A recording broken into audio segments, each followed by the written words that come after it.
Hello, I am Agathis and I am online and I am trying the game Sunless Skies. This is a game which is available in early access from Fail Better Games, and this is our 6th episode. We have arrived at the centre of a new port station place called Carillon, which is down here in the northeast corner of our map. Now, I'm recording this after Fail Better, the developers, released a small patch in the last week or so, which should allow the scout to correctly identify ports, and there's a few other little bug fixes and things like that, but nothing particularly of note.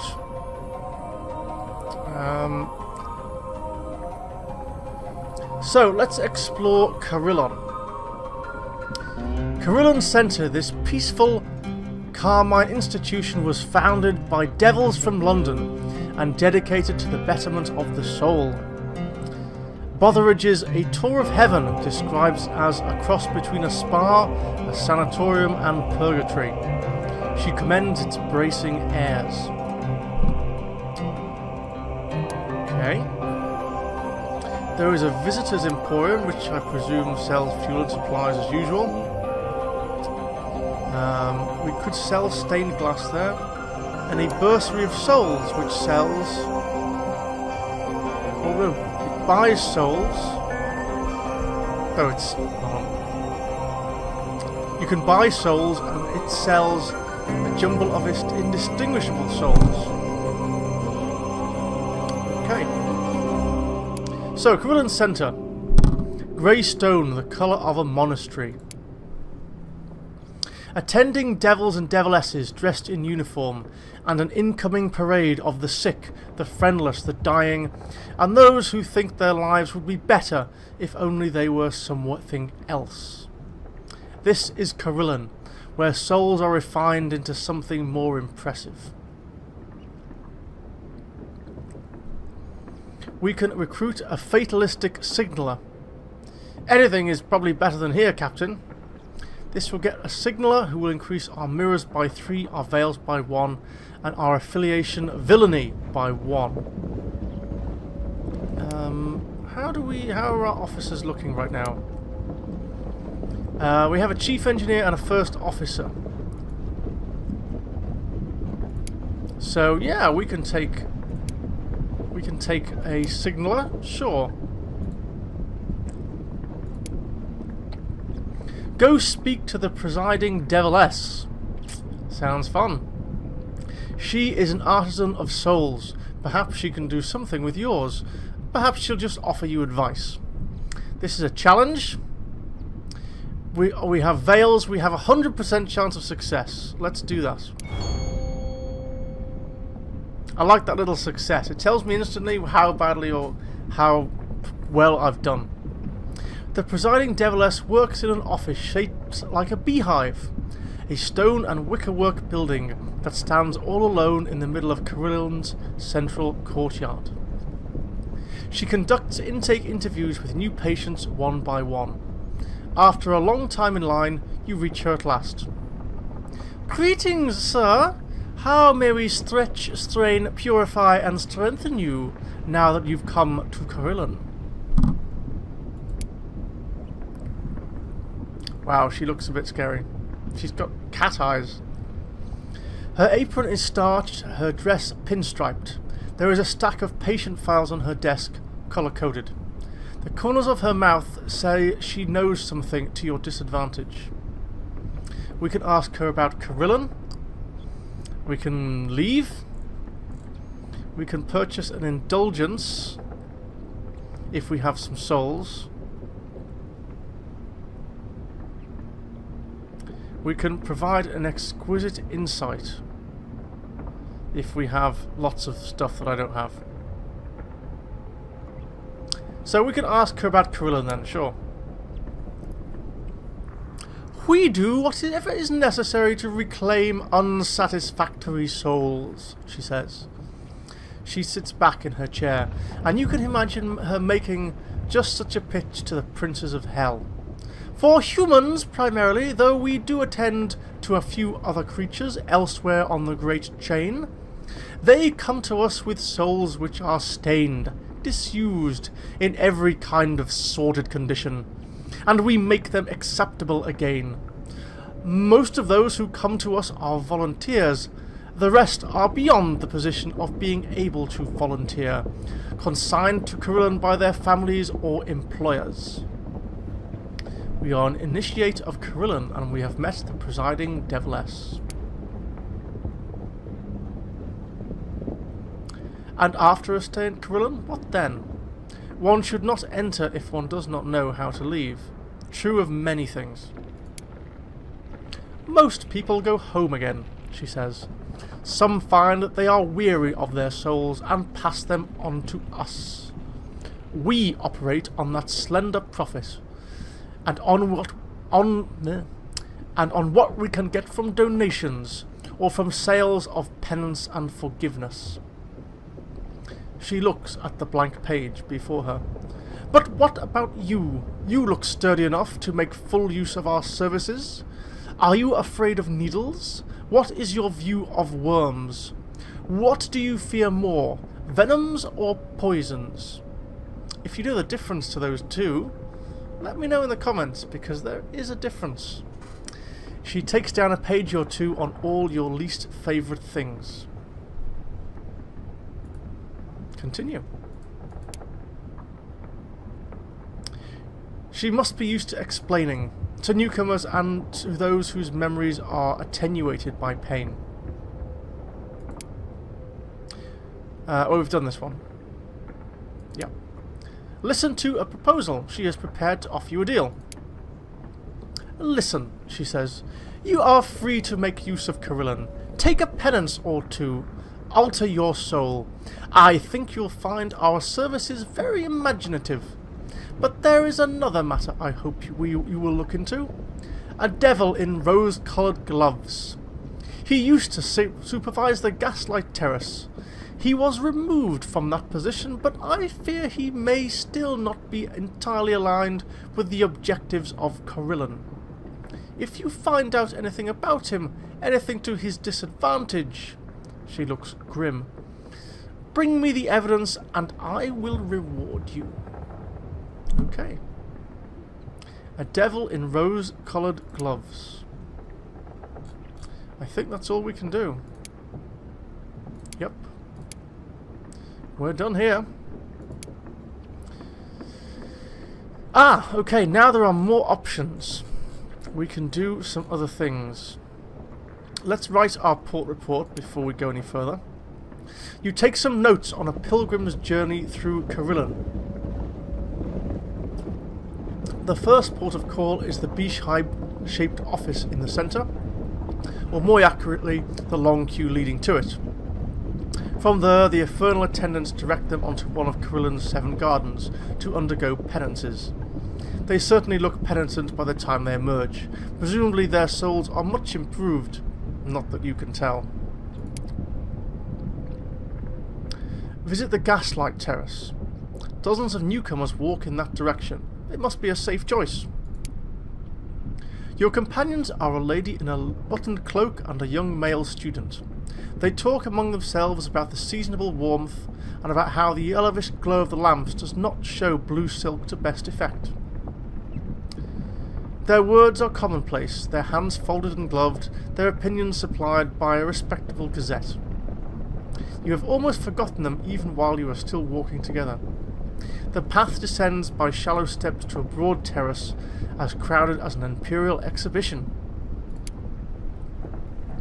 Gaslight lampposts are scattered irregularly across a flagstone terrace. Between them are stations, each containing a patient receiving a treatment.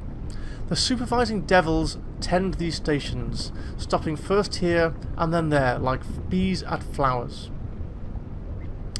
Meet the spineless curate. At the nearest station, a curate has been shackled into an ordinary pillory. as stocks, basically. His eyes beseech you to visit him. Gain enlightenment penance, vision, imagination, the ability to see beyond the nearest convention. That's what the devils are trying to invoke here. So we have a 56% chance of succeeding. Or return. Sure, let's meet the curate. I've seen something. In this light, it's not hard to not see things. No. I've seen something. In this light, it's hard not to see things. A devilish orderly jabs the curate with a needle. At the sight of the jab, the curate's skin goes lavender. I'm being treated for not believing in God. I've tried everything. Prayer, fasting, long weekends with a professional saint. None of it worked. My sermons were suffering. My bishop complained. And has it helped? I have dreams of snakes and angels, he says. It hasn't made me a mystic. I don't think the devils are real either. Just men with funny eyes, aren't they? The devilish orderly smiles, with extra teeth. Okay, the initiate of Carillion, he needs freeing. So we could pay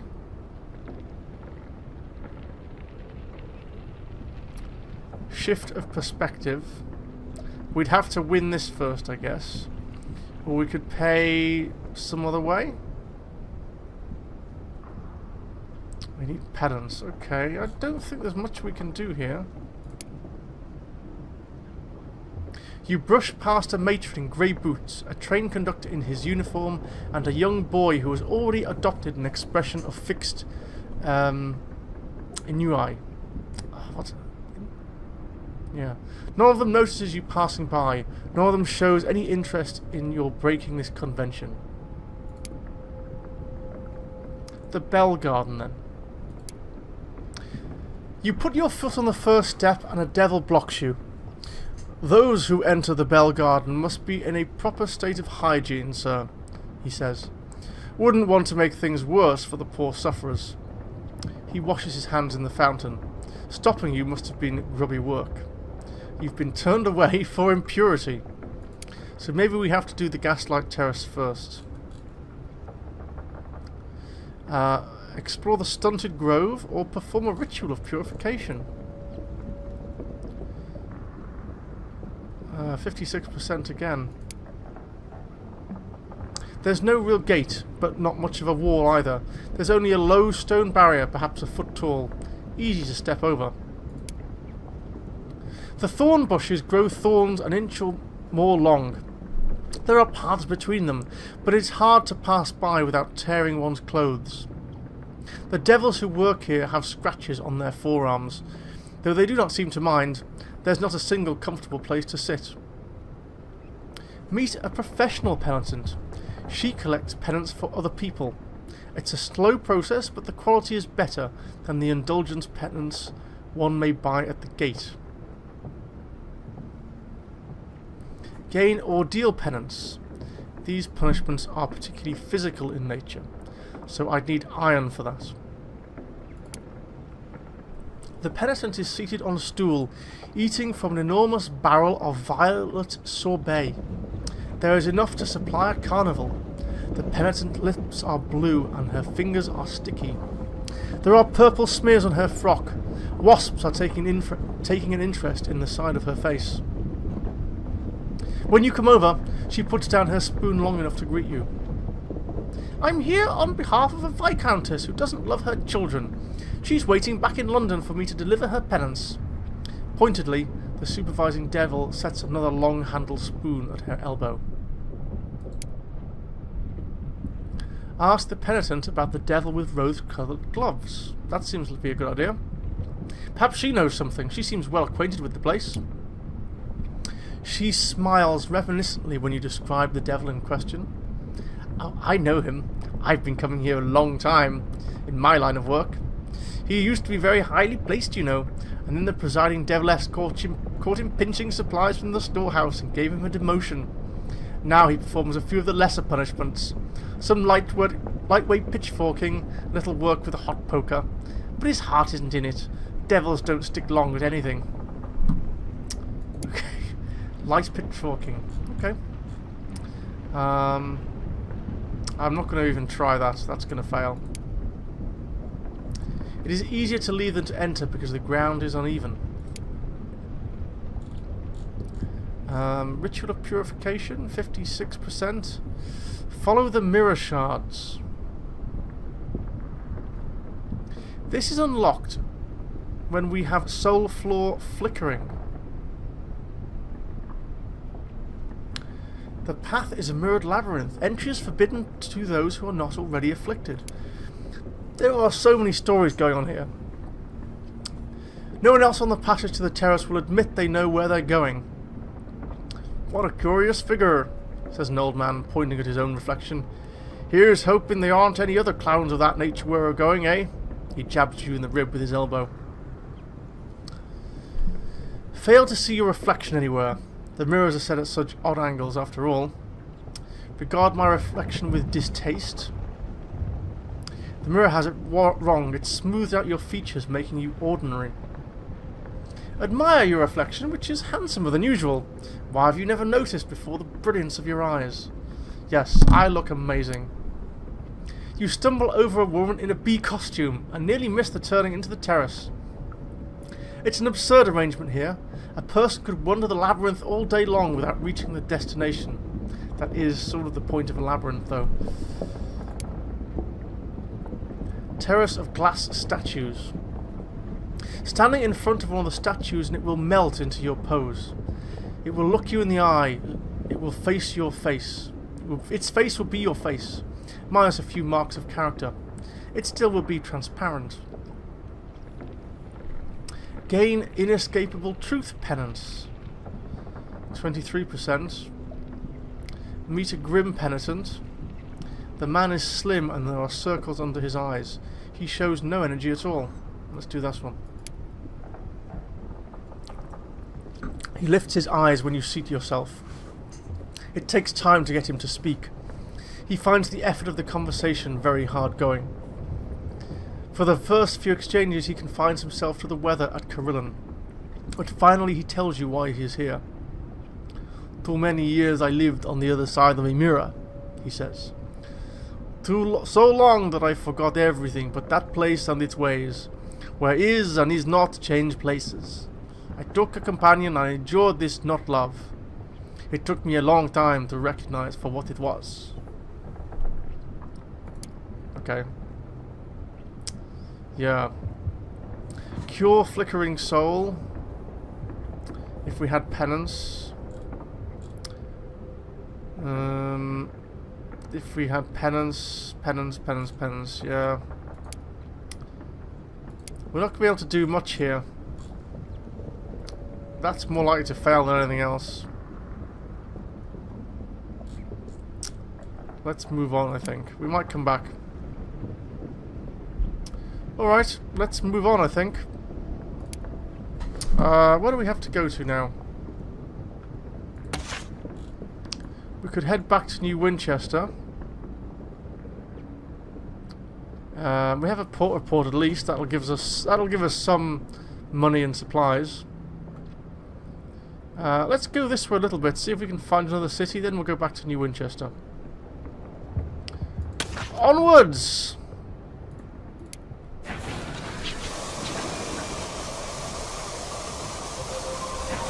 Let's go out this way. We've got 2 fuel left, okay. Our hull is really down. That's another reason to go back to New Winchester, quite frankly. We could do some repairs.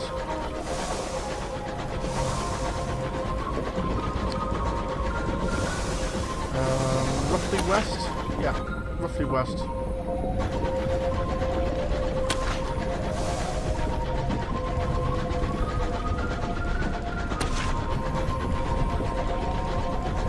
Okay.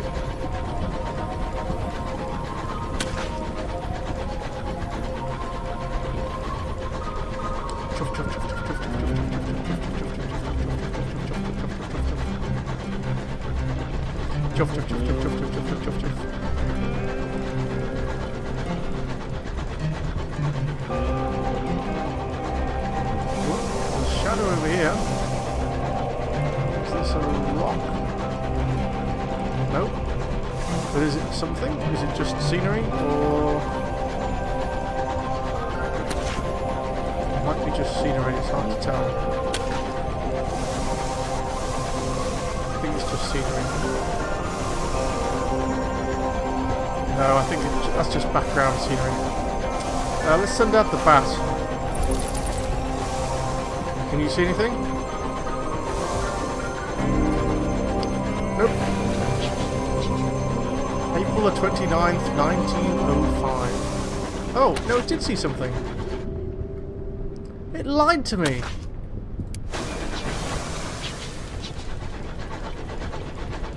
Or did I read that wrong? Okay, anyway, there's something down here. Here we go. Your bridge windows fog with recent steam trails. This place is well frequented. Wow, yeah. Evelyn's Wood. Ah, yes, we have to be here to get wood. That makes sense.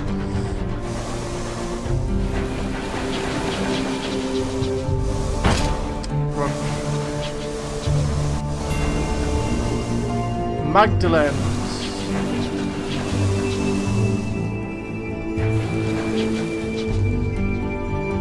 Cool. The House of Small Comfort. Magdalene's is the closest thing many skyfarers have to a home. It offers services to alleviate the strain of spending a life too close to the stars. Nice music too. Magdalene's is one of the few places which will allow you to improve your condition should it worsen. The Needful Emporium sells stuff, yeah, as usual. They still haven't implemented a bit that says how much money I've got. Maybe that'll come soon. We can sell stuff. And Beatrice's Beautifications. You can sell glass and sell hours. I thought I needed to buy stuff here. Okay. The glass spires of Magdalene's pierce the clouds like swords. The stained glass clock tower presides over the cluster of buildings while the Mother Superior would over her wayward charges. Shadowed figures can be seen moving through the gleaming corridors, their identities obscured by the hued glass. Crowds of skyfarers, ministry officials and merchants mill about in the forecourt, in varying degrees of distress. All watch the clock, waiting for their appointed hour. Really good writing. I like this. Speak with an attendant. The staff at Magdalene's promise treatment from the deleterious effects of the high wilderness loneliness, depression, folly, regret, love. Write a port report. Magdalene's is a popular destination. Someone will no doubt be interested to know how things are here and who has been seen here. Request an appointment. If you're curious, perhaps you are hurting. An opportunity. The amiable host would like a quiet word. Amenable host. The founder and master of ceremonies at Magdalene's. He has requested you by name. And recruit an officer. This will get you a placeholder quartermaster. Will improve our veils, mirrors, and affiliation by 1. Sure, I'll take you because you're free. There we go. Your quartermaster 2. Quality is 1. It's a placeholder character. That's okay. Sure. We'll take the port report to start with. Magdalene's is abuzz with activity. Barely has the clock chimed, then a clamour goes up at the front desk. Guests rushing to and from appointments. Lloyd so-and-so was seen in conversation with the amenable host. The East Wing was closed for general access all day. A certain distinguished admiral was seen with his second-in-command entering one of the chambers of regret. Several guests succumbed to an excess of sentimentality and were forcibly removed. We have our port reports. Let's speak with an attendant. An attendant waits in the foyer to schedule appointments for guests. A great binder sits in front of her, and the wall before her is covered in ticking clocks. The furnishings are plush. Paintings hung on the walls display abstract skyscrapers. They could come from almost anywhere in the wilderness.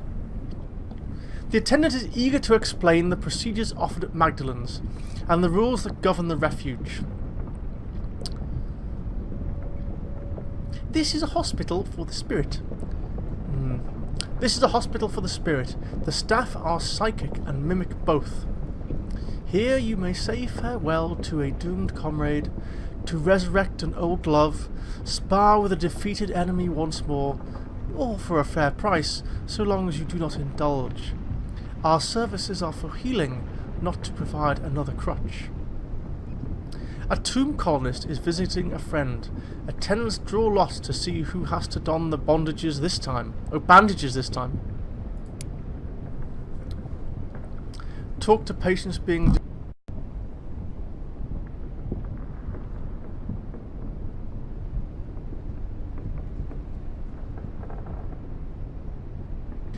Hi, it's Agathis here, and more or less at this point in the video, as you may have worked out, my voice cuts out.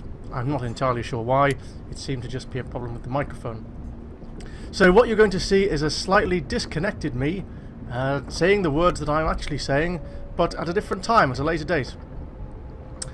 So, some leave smiling, others weeping. No one can resist looking back behind them, even for just a peek. A mourner wanders past, clad in outdated black silk. This is just a repeat of observing the guests going in and out for treatment. Some smile, others weep. One lady has a terrible gleam in her eye, another a recording device. A trio of guests go in together, all dark-haired and straight-backed. Yes, I know it's not the real thing, but I'd like a sense of closure, the tall woman says. What rot, the short woman says next to her. You want to argue over the will again. I have told you once I am not giving up the spoons based on a charlatan's say-so. Do be quiet, please, the one man says. I, for one, am more than happy to hear again why I was lumbered with the third best wardrobe. A mother wanders past with a young boy. He would only ever listen to his own arithmetic tutor. His death has been rather expensive.